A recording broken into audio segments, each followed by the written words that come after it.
சோனாக்குருவியோட பையன் குக்கு நதிக்கரையில பறந்துகிட்டு இருந்த தும்மிங்களோட ஜாலியா விளையாண்டுகிட்டு இருந்தான். தன்னோட வீட்டுல இருந்து இத பொறாமையோட பார்த்த ஜக்கு உடனே பறந்து அந்த இடத்துக்கு வந்தான். குக்கு, நீ இந்த இடத்துக்கு வரக்கூடாது, போய் இங்க இருந்து. இந்த இடம் எங்களுக்கு சொந்தமானது. ஜக்கு, இந்த நதிக்கு யார் வேணாலும் வரலாம், அதுல தண்ணியும் குடிக்கலாம். குக்கு, நதி எவ்வளவு நீளமா ஓடுது, வேற எங்கேயாவது போய் விளையாடு, அங்க போய் தண்ணி குடி. எங்க வீட்டுக்கும் பக்கத்துல உள்ள இந்த இடம் எங்களுக்கு தான் சொந்தம். இது வரைக்கும் யாரும் இப்படி சொல்லி நான் கேட்டதே இல்ல. நீ சொல்றது எனக்கு ரொம்ப ஆச்சரியமா இருக்கு. நான் சொன்னா கேட்க மாட்டேன், எங்க அம்மா வந்து சொன்னாதான் கேப்ப. இப்படி சொன்ன ஜக்கு உடனே தன்னோட வீட்டுக்கு பறந்து போனான். அம்மா அம்மா, இந்த குக்கு இல்ல நம்ம நதிக்கரையில வந்து தண்ணி குடிக்கிறான். பூவை எல்லாம் பறிச்சு தண்ணியில போடுறான். நான் அத பாத்துட்டு இங்க வந்து தண்ணி குடிக்காதுன்னு சொன்னேன். அதுக்கு குக்கு என்ன கண்ணா பின்னான்னு திட்டுறாமா. நீ சொன்னா அந்த குக்குக்கு புரியாது. நான் வந்து சொல்ற விதத்துல சொன்னாதான்டா அவனுக்கு புரியும். அம்மா, நீங்க அவனை அடிக்கணும், நான் அத பாக்கணும், அப்பதான் எனக்கு சந்தோஷமா இருக்கும். இந்த சமயத்துல குக்குவை தேடிக்கிட்டு சோனாக்குருவியும் நதிக்கரைக்கு வந்துடுச்சு. குக்கு, நீ இங்கதான் விளையாண்டுகிட்டு இருக்கியா? உன்னை நான் எவ்வளவு நேரமா தேடிக்கிட்டு இருக்க. வீட்டுக்கு வா, போவோம். அம்மா, ஜக்கு இங்க வந்து இங்க யாரும் வந்து விளையாடக்கூடாது, இது எங்களுக்கு சொந்தமான இடம்னு சொல்றான். குக்கு இப்படி அவங்க அம்மா கிட்ட சொல்லிக்கிட்டு இருக்கும் போது கோரிக்காகவும் ஜக்கும் அங்க வந்தாங்க. ஏண்டா குக்கு, உனக்கு எவ்வளவு தைரியம் தான் என் பையனை எதிர்த்து பேசுவ? இப்படி சொன்ன கோரிக்காகவும் கைய ஓங்கி குக்குவை அடிக்க போக சோனாக்குருவி கோரிக்காகத்தை தடுத்து நிறுத்துச்சு. கோரி அக்கா, எதுக்காக என்னோட பையனை அடிக்க வரீங்க? அப்படி அடிக்கிற அளவுக்கு அவன் என்ன தப்பு பண்ணிட்டான்? சோனா, மரியாதையே நகர்ந்து போயிடு, இல்லனா உனக்கும் சேர்த்து அடி விழும். காரணமே இல்லாம அடிக்கிறதுன்னு நீங்க தயாராயிட்டா அதுக்கு நானும் தயாரா தான் இருக்கேன். எங்க குக்கு அடிச்சு பாருங்க பாப்போம். சோனாக்குருவி அதுவா இப்படி பேசல. குக்கு மேல அது வச்ச பாசமும் அவன் எந்த தப்பும் செஞ்சிருக்க மாட்டாங்கிற நம்பிக்கையும் தான் இப்படி பேச வச்சுது. உடனே கோரிக்காகவும் சோனாக்குருவி மேல பாய ரெண்டு பேருக்கும் சண்டை ஆரம்பிச்சுது. சண்டைன்னா சண்டை, அப்படி ஒரு சண்டை. சோனாக்குருவி இப்படி சண்டை போடும்னு கோரிக்காவை எதிர்பார்க்கல. ரெண்டு பேரும் சரிசமமா சண்டை போட்டதால சண்டை முடியவே இல்லை. இப்படி நடந்த சண்டையில கால்கள் தடுமாறின கோரிக்காகவும் கீழே வந்துருச்சு. சோனா, என்ன நீ அடிச்சிட்டல்ல, இத நான் சாதாரணமா விட மாட்டேன். உன்னையும் உன் பையனையும் துடிக்க துடிக்க சாகடிப்பேன். இப்படி சொன்ன கோரிக்காகவும் பிறகு ஜக்குவை அழைச்சுக்கிட்டு அங்கிருந்து பறந்து போயிடுச்சு. பிறகு சோனாக்குருவியும் தன்னோட பையன் குக்குவை அழைச்சுக்கிட்டு அங்கிருந்து பறந்து போச்சு. அம்மா, சாரிம்மா, இதெல்லாம் என்னாலதான் நடந்தது. நான் அந்த இடத்துக்கு போகாம இருந்திருக்கலாம். ஆனா என் மேல எந்த தப்பும் இல்லம்மா.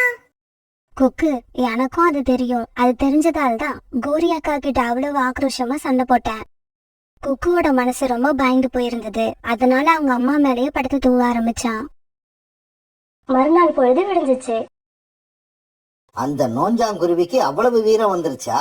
அம்மா பையன் ரெண்டு பேரையும் அடிச்சு கொன்னாதான் என்னோட ஆத்தம் அடங்கும். இங்க பாருங்க காலேஜி, ரெண்டு பேரையும் கொன்னுதான் ஆகணும். இருந்தாலும் அந்த பழி நம்ம மேல வராம பாத்துக்கணும். அதுக்கெல்லாம் எந்த அவசியமும் இல்ல.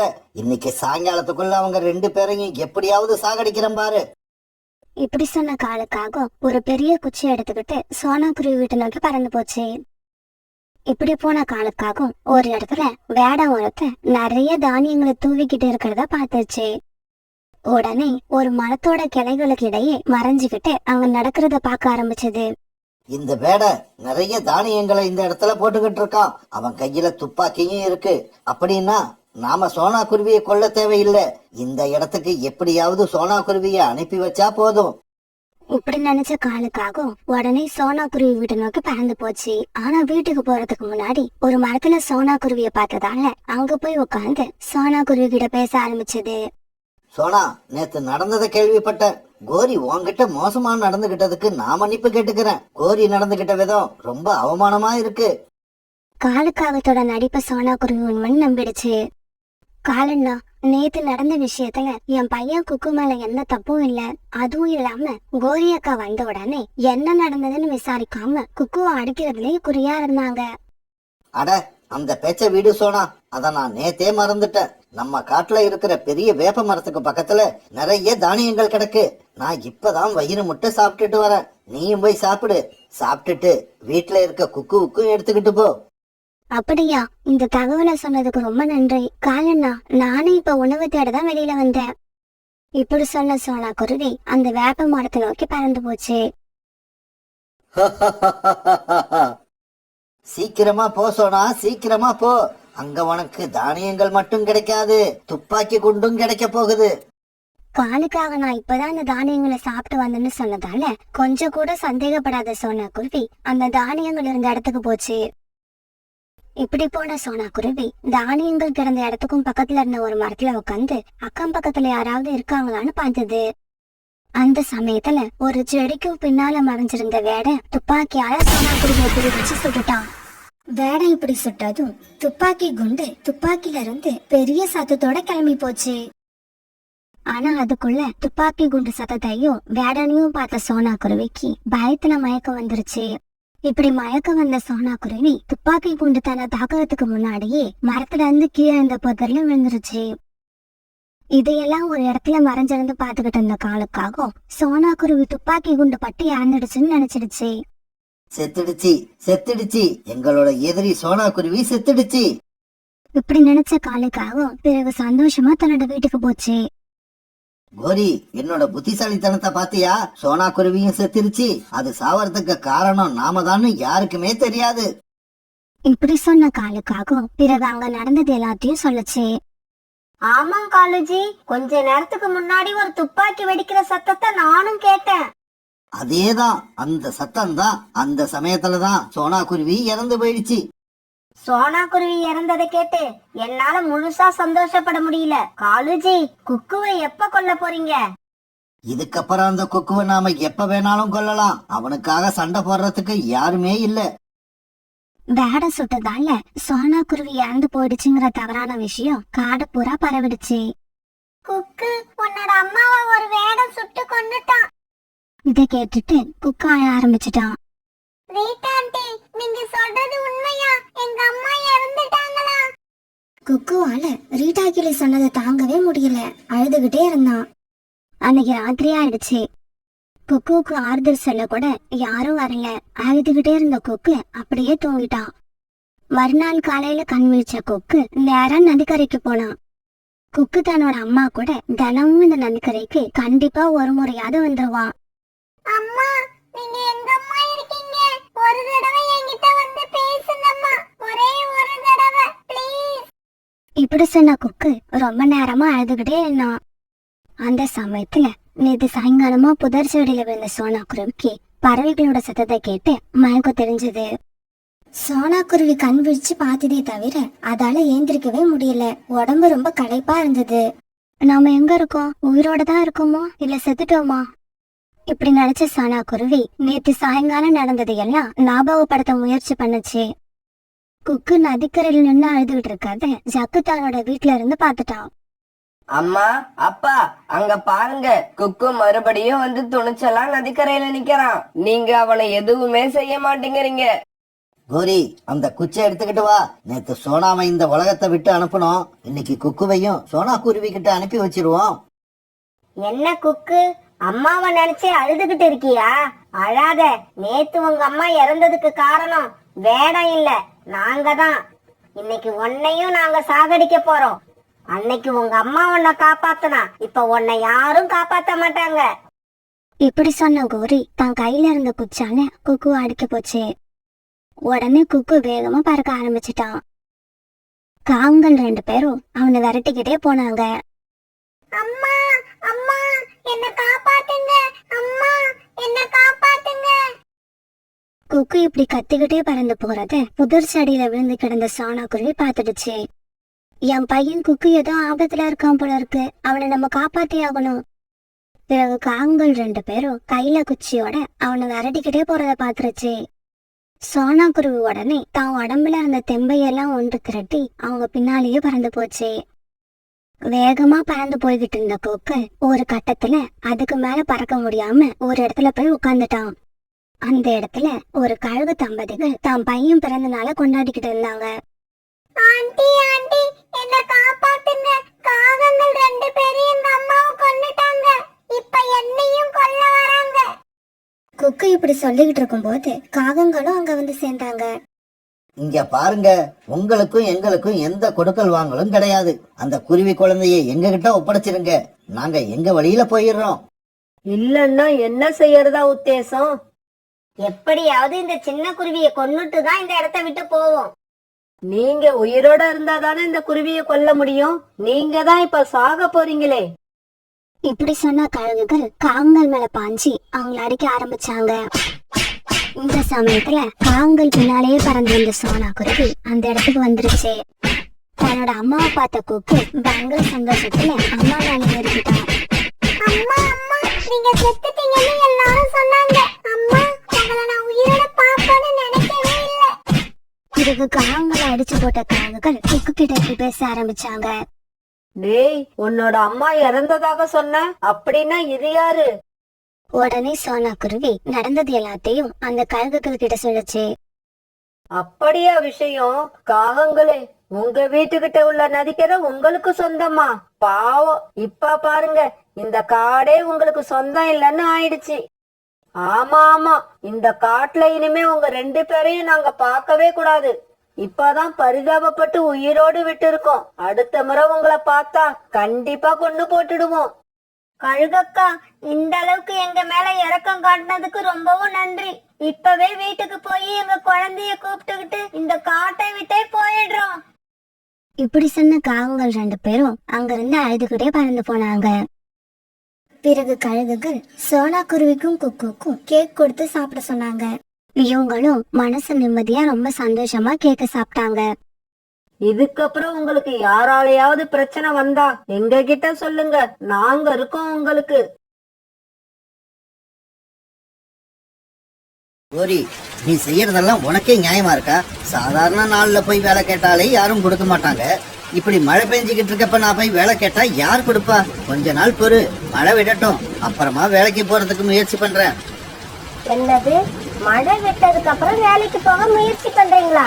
அதுக்குள்ள உங்க மனைவி கோரி பட்னி கிடந்தே செத்துருவா. இங்க பாருங்க காலுஜி, உங்களுக்கு வேலை கிடைக்குதோ இல்லையோ, வேலைக்கு போறதுக்கு முயற்சி பண்ணிக்கிட்டே இருங்க. அப்பதான் ஒரு இடம் இல்லைன்னா இன்னொரு இடத்துல நமக்கு ஏதாவது வேலை கிடைக்கும். கோரி, எடுத்துக்கிட்டு போறதுக்கு ஒரு கொடை கூட நம்ம வீட்டுல இல்ல, என்னால எப்படி வெளியில போக முடியும்? காலுஜி, உங்க உடம்பு ஒன்றும் சர்க்கரையில செஞ்சு வைக்கல கரைஞ்சி போறதுக்கு. அதுவும் இல்லாம உங்க உடம்புல தண்ணி பட்டு 1 மாசம் ஆகுது. ஏதோ இந்த மழையிலயாவது நீங்க குளிச்ச மாதிரி இருக்கட்டும். கோரி, இப்ப நான் வேலை தேட வெளியில போகணும், அவ்வளவுதானே? இப்பவே போறேன். அதுக்காக என்னோட பர்சனல் விஷயங்களை பத்தி நீ பேசக்கூடாது. இப்படி சொன்ன காலுக்காகவும் பிறகு கோபத்தோட வேலை தேடத்துக்காக வெளியில பறந்து போச்சு. அந்த காட்டுல வாழ்ந்து வந்த சோனா குருவி ஒரு சமோசா கடை ஒன்று வச்சிருந்தது. அந்த கடையில சமோசா, பகோடா இதையெல்லாம் தயார் பண்ணி சோனா குருவி வியாபாரம் பண்ணிக்கிட்டு இருந்தது. சோனா குருவி கடையில இருக்கிற பொருட்கள் எல்லாம் சுவையாவும் விலை மலிவாவும் இருக்கிறதால அந்த காட்டுல உள்ள நிறைய பறவைகள் சோனா குருவியோட கடைக்கு வாடிக்கையாளர்களா இருந்தாங்க. அன்னைக்கு சோனா குருவியோட செல்போன்ல மணி அடிக்க ஆரம்பிச்சது. ஹலோ, யார் பேசுறீங்க? சோனா, நான் தான் ரீட்டா பேசுறேன். பக்கோடா சமோசா 2ம் கலந்து சீக்கிரமா 100 ரூபாய்க்கு கொடுத்து விடு. என்னோட வீட்டுக்கு கெஸ்ட் வந்திருக்காங்க. ரீட்டா, இப்ப மழை வேற பெய்யுது, அதுவும் இல்லாம கடையில நான் மட்டும்தான் இருக்கேன். இங்க பாரு சோனா, எப்படியாவது இந்த உதவியை எனக்கு செய். மழை பெய்யலன்னா நானே வந்து வாங்கிட்டு வந்துருவேன். சரி ரீட்டா, நான் ஏதாவது ஏற்பாடு பண்றேன். இப்படி சொல்லிட்டு போனை ஆஃப் பண்ண சோனா குருவி என்ன பண்ணலான்னு யோசிக்க ஆரம்பிச்சது.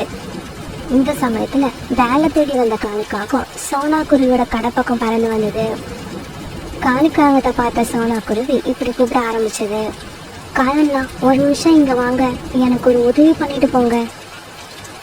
சோனா குருவி இப்படி கூப்பிட்டதும் காலுக்காக சோனா குருவி கடையில வந்து உக்காந்தது. சொல்லு சோனா, என்ன உதவி செய்யணும்? காலண்ணா, நான் கொடுக்குற சமோசாவை கொண்டு போய் ரீட்டா கிளி வீட்டில் கொடுத்துருங்க. இதை செஞ்சிட்டிங்கன்னா நான் உங்களுக்கு 2 சமோசா கொடுப்பேன். சோனா குருவி சொன்னதை கேட்ட காலுக்காக இப்படி பேச ஆரம்பிச்சது. இங்க பாரு சோனா, எனக்கு 2 சமோசா கொடுத்தா மட்டும் பத்தாது, உன்னோட கடையில எனக்கு நிரந்தரமா ஒரு வேலை வேணும். உன்னால கொடுக்க முடியுமா? இதை கேட்ட உடனே சோனா குருவி ரொம்ப சந்தோஷப்பட்டுச்சு.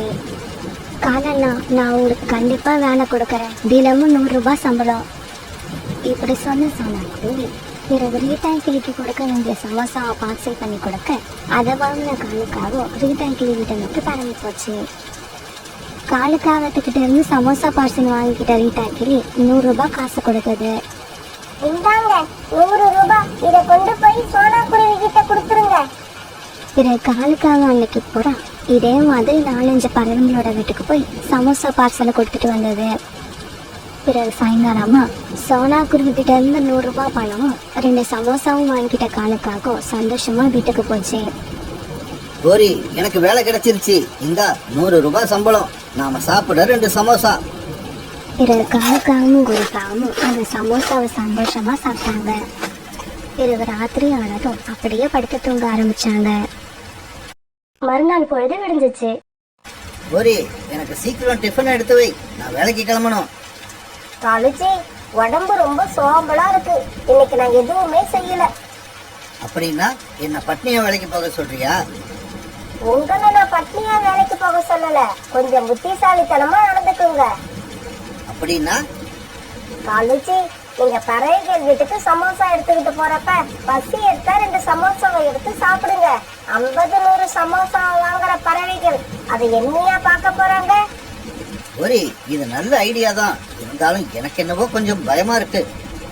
இதுல பயப்பட ஒண்ணுமே இல்ல காலுஜி. நாளைக்கு பறவைங்க சோனா குருவி கிட்ட ரிப்போர்ட் பண்ணா கூட நீங்க எண்ணி போடுறப்ப குறைச்சலா எண்ணி போட்டிருப்பீங்கன்னு பேசி சமாளிக்கணும். உன்னோட ஐடியா எல்லாம் சூப்பரா தான் இருக்கு, இன்னைக்கே இதை செயல்படுத்த பாக்குறேன். இப்படி நினைச்சுக்கிட்டே போன காலுக்காகவும் புறா வீட்டுக்கு சமோசா எடுத்துட்டு போகும்போது வழியில ஒரு இடத்துல உட்காந்து அதுல இருந்து 2 சமோசாவை எடுத்து சாப்பிட ஆரம்பிச்சது.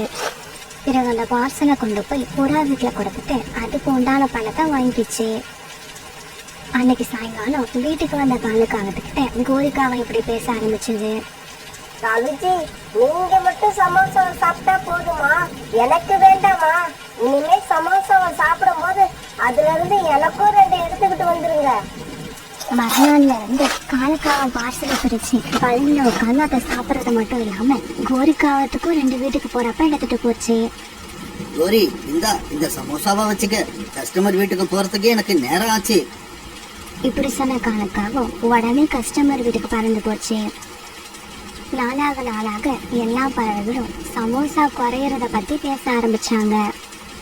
என்னங்க, இன்னைக்கு இந்த பார்சல்ல 4 சமோசா குறைச்சலா இருக்கு, சோனா கிட்ட இத பத்தி சொல்லுங்க. ராணி, பார்சல்ல குறைச்சலா இருந்துச்சுன்னு உனக்கு நல்லா தெரியுமா? உன் பையன் ராஜியை கேட்டு பாரு, அவன் எடுத்து சாப்பிட்டுருக்க போறான். ராக்கி, நான் வந்து எடுத்து கொடுக்கறதுக்குள்ள உங்க யாரு சமோசா பார்சல் பிரிக்க சொன்னது? ரீட்டா, உண்மையிலேயே சொல்றேன், நான் அந்த பார்சலை தொட்டு கூட பார்க்கல. என்னது, தொட்டு கூட பார்க்கலையா? நீங்க தொட்டு பார்க்காம எப்படி 4 சமோசா குறையும்? ஒருவேளை சோனா குருவி எண்ணிக்கையில விட்டு இருக்கலாம், ஆனா கண்டிப்பா நான் எடுக்கல. எல்லா பறவைகளும் இப்படி பேசிக்கிற விஷயத்த சில பறவைகள் சோனா குருவி கிட்டையும் வந்து சொன்னாங்க. சோனா, நான் உன்னை தப்பா சொல்லல, சமோசாவை எண்ணி போடுறப்ப ஒரு தடவைக்கு 2 தடவை நல்லா எண்ணி போடுங்கன்னு தான் சொல்றேன். என்னங்க, எல்லா பறவைகளும் இருந்து சாப்பிட வந்துட்டாங்க, இன்னும் சமோசா வரவே இல்லை. வந்துரும், நான் சோனா குருவி கிட்ட இப்பதான் போன் பண்ணி சொன்னேன், உடனே அனுப்பிடுறேன்னு சொல்லி இருக்கு. இங்க பாருங்க, நீங்க இங்க உட்கார்ந்துகிட்டு என்ன பண்றீங்க?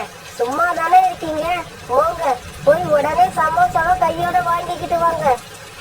கழுகாக்கா திட்டின உடனே அந்த ஆண் கழுகு சோனா குருவி கடையை நோக்கி பறந்து போச்சு. இப்படி பறந்து போறப்ப காலுக்காக ஒரு இடத்துல ஒரு பார்சலை பிரிச்சு சமோசா சாப்பிட்டுக்கிட்டு இருக்காரு அந்த கழுகு பார்த்துக்கிட்டே போச்சு. இந்த காலுக்காகத்துக்கு எப்படி இவ்வளவு சமோசா கிடைச்சது? இந்த காகத்தால இவ்வளவு சமோசாவை சாப்பிட முடியுமா? இப்படி யோசிச்சுக்கிட்டே போன அந்த கழுகு சோனா குருவி கடைக்கு போய் சேர்ந்துருச்சு. சோனா, சீக்கிரமா சமோசா பார்சல் எடுத்துக்கொடு, அதை நானே எடுத்துக்கிட்டு போயிடுறேன். கழுகண்ணா, அதை நான் ஏற்கனவே காலண்ணா கிட்ட கொடுத்து விட்டுட்டேன். என்னது, கால அண்ணன் கிட்ட கொடுத்து விட்டியா?